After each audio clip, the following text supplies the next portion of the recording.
Hello everyone, in this video we will learn how to add error bar in Excel graph. So let's start this in my Excel and here you can see I have a data. So here I'm going to first create the Excel graph.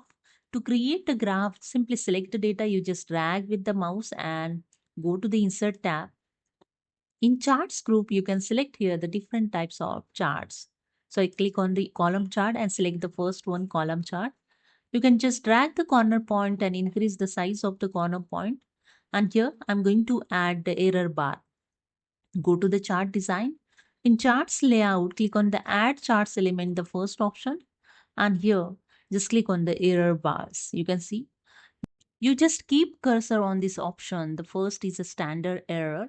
And when you keep cursor on, see the changes on the charts, the error bar is added. Okay. For second is a percentage.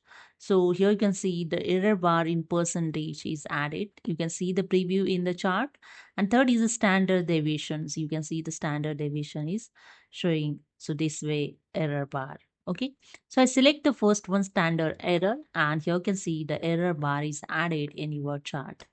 If you want to remove these error bars, again go to the chart design. In add charts element, click on the error bars and click on the none. And that's it. Here you can see you can easily move the error bar, remove the error bar also. Okay, that's it.